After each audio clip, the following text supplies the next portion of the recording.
one area that the Penguins must improve on if they want to get back into contention for the playoffs in 2026. It's going to be a tough hill to climb regardless, right? You're coming from a team that was going to get a top 5 to top 10 draft pick and looked really hapless through most of this season. But you need specifically to excel on special teams. Now, the power play has turned the corner this year. They are, as we sit right now, number 7 in the National Hockey League. A tremendous turnaround that you have to give a lot of credit to David Quinn for. The penalty kill, on the other hand, is baffling to me because it is bad.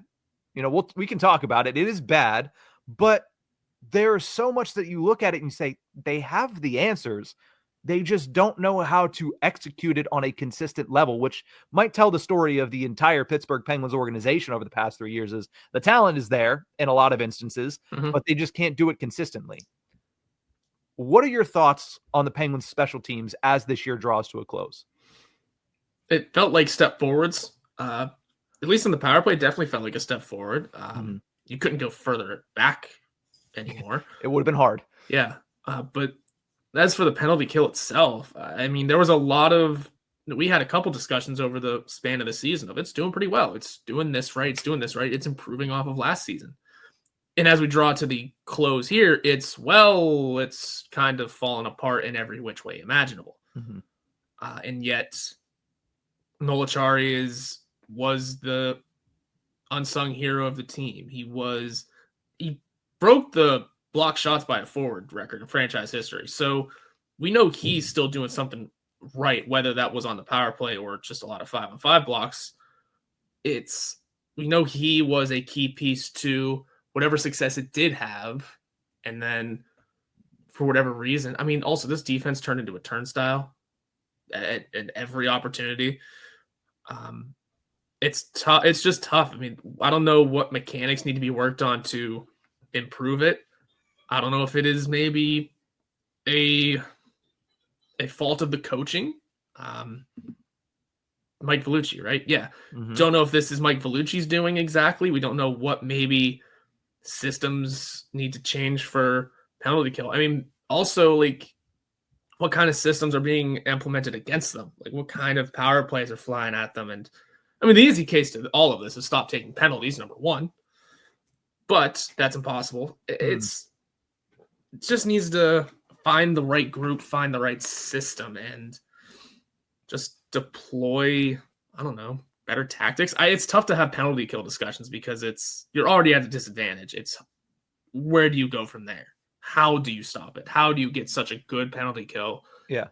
No matter, I mean, follow along with what the best penalty kill in the league is doing, but that's also tough. Well, here's the thing. What the Penguins are doing has worked, right? It has worked. Yeah. They were 10th in the NHL on January 1st. Now, a lot has happened since then that you can point to personnel-wise as to why their penalty kill has fallen off. I mean, Marcus Pettersson walking out the door is a major, major factor. Because of that, Erik Karlsson has played penalty kill time over the last couple of months. That is the last thing that you want to be seeing, right? Yeah. Him and Letang playing substantial minutes on the penalty kill, it's not a recipe for success. I mean, Letang can do it in spurts, but Karlsson specifically, it's baffling that that's where you've gotten to where Erik Karlsson is playing on the penalty kill, just because it's not his game. It never has been his game. Rotating Dort forward. You mentioned that the defense has been a turnstile. I mean, think about the beginning of the season. Who were your penalty killing forwards? Lars Eller, Drew O'Connor, Cody Glass. They're all gone. They are all gone. So you've had a lot of change. You've had a lot of turnover at that position. And the goaltending hasn't been great. It hasn't been extremely bad, but it has not been great. It's not like it's made up for any deficiencies in other areas. So because of that, since January 1st, they have the 28th ranked penalty kill in the NHL, which has them right now sitting around 19th total when it comes to the whole season. The thing is, even when they've struggled, they've had the answers. It just hasn't been on home ice. And that is the most baffling thing to me, is that they have the answers when they're playing road venues. They are 4th in the NHL on the penalty kill on the road all season long, even after all those things that I mentioned on January 1st, even after Marcus Pettersson has walked out the door, even after they've completely changed who they have at forward minus Noel Acciari. They're still 34th in the NHL on the road on the penalty kill. They just happen to be 31st at home. I don't understand why this team can't kill a penalty at home. The answers have to be there. Now, again, who knows what the team's going to look like? Who knows what the personnel is going to be? But the system can't be at fault for that when the system is working on the road. Mm-hmm. So at this point, it feels mental. And I'm not sure how you fix that. I'm not sure how you coach that. But the Penguins have the answers, and they need to find them and implement them more on home ice next year. Because if you're going to have a middling penalty kill with a team that is already fighting an uphill battle, it's going to be very, very hard for you to make the playoffs. So they need to find these answers, and they need to figure out a way to be more consistent and to be able to kill some penalties at home. This maybe not to the extent that they're doing on the road, because they have a top 5 road penalty kill, but they need to at the very least get back into the top 15 at home, let themselves be a top 12, 10 unit in total, because if they don't, that's going to make it just that much harder for them to do the damn thing and make it to the playoffs again in 2026. Yeah, it just falls into a sense of just figure it out. Just figure it out. You have what it takes. You've proven to do it before. They did finish 10th last year in total. The turnover bit, I think, is also one of the points that escapes me when trying to figure out what could be causing a lot of this and what maybe could help fix it. That turnover is crazy, and I think that may have been a big downfall of it, on top of the defense being a turnstile and on top of goaltending just being a gong show as well. I would say a lot of it will start with just solidifying defensemen and not having Erik Karlsson out there, and goaltending. And then from there, just hopefully not having the turnover.